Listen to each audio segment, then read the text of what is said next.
Coca Cola is already a symbol of carbonated soft drinks around the world. If we were asked to drink a soft drink on a hot, sunny day, probably 90% would have this drink or at least something from the Coca Cola Company. But long before it became a symbol, Coca Cola originated as a temperance drink. It was intended as a patent medicine for a dying-then-become-drug-addict war veteran.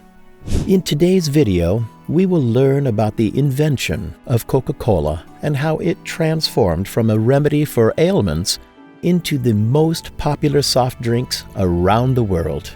John Stith Pemberton invented Coca-Cola. John, born in 1831, spent his childhood in Rome, Georgia. He received a medical degree from Reform Medical College of Georgia in 1850. The license allowed him to practice Thomsonian medicine, which was known to use the principles of botany and herbalism. It was used to get rid of the body of harmful toxins. A few years later, he opened a drugstore in Columbus. His store specializes in materia medica, a Latin word meaning substances used to make medical remedies. Not long after, during Civil War, John Pemberton had to lay down his coat and join the army. He served in the 3rd Cavalry Battalion and achieved the lieutenant colonel rank. In 1865, John was wounded by a saber in the chest, and he was dying. To ease his pain, the doctors gave him a life-threatening drug. The doctors said that his life would end in a few hours, but miraculously, John survived. Given a second chance to live, John strived for a better life. He moved to Atlanta, Georgia, where he became a senior member of a pharmaceutical firm.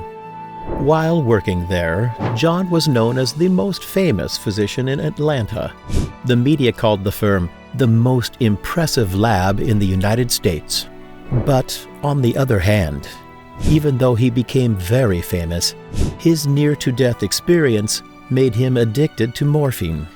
Seeking a cure for the addiction, he started experimenting with an herbal remedy, a painkiller that would be morphine-free. He began to make his recipe to cure his addiction. His first recipe was a syrup in which the active ingredients was derived from a toxic plant, the buttonbush.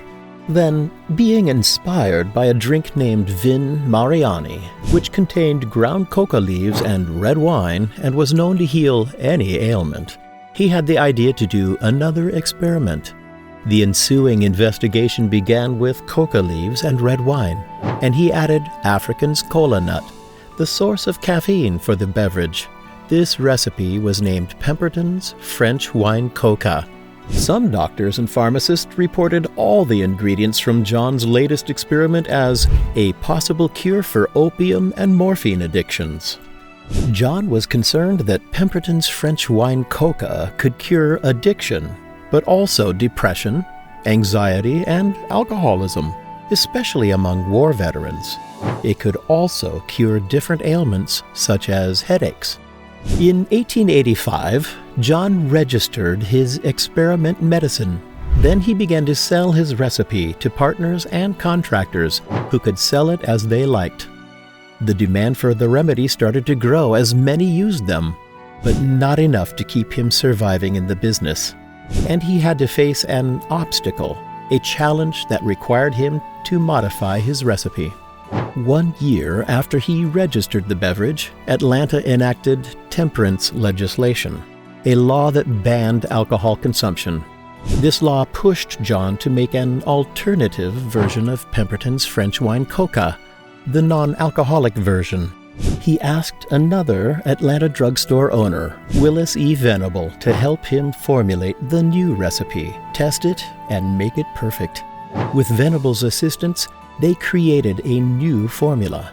Removing the red wine, they added sugar, citric acid, vanilla, lemon oil, orange, nutmeg, and coriander extracts.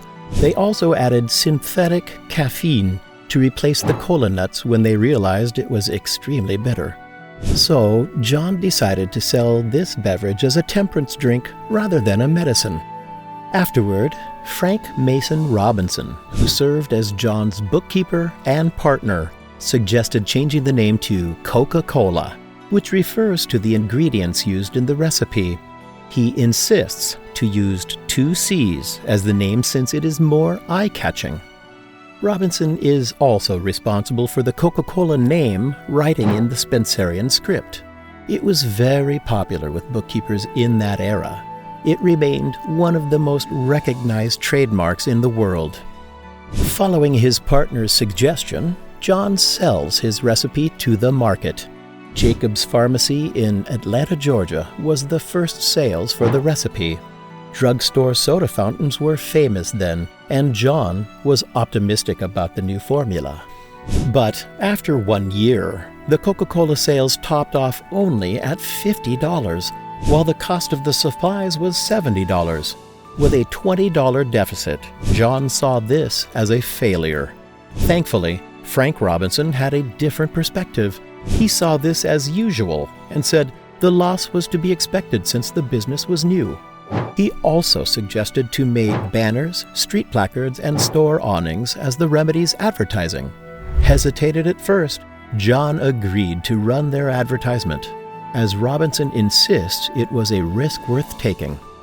In 1886, in the same year when Atlanta announced their legislation and John's experiment with a varied new recipe, Coca-Cola became phenomenally successful in Atlanta, and John possessed the outcome from his hard work, but only for a while. Soon after Coca-Cola hit the market, John fell ill and almost went bankrupt. He was diagnosed with stomach cancer and started to use morphine again to ease his pain. Being sick and desperate, thinking that his money and morphine addiction would make money for his family runs dry, he began selling the rights of his formula. He had difficulty deciding, knowing Coca-Cola one day will be a national drink. Having this hunch, he attempted to retain 1/3 of the ownership shares for his son, Charles Pemberton.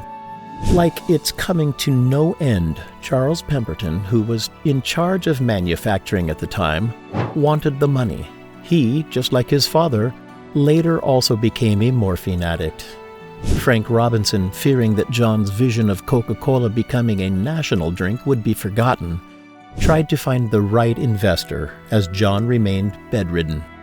He then met Asa Candler, another Atlanta pharmacist. Candler is also a wealthy and hard-working businessman. At first, Candler thought that Coca-Cola wasn't a worthwhile venture.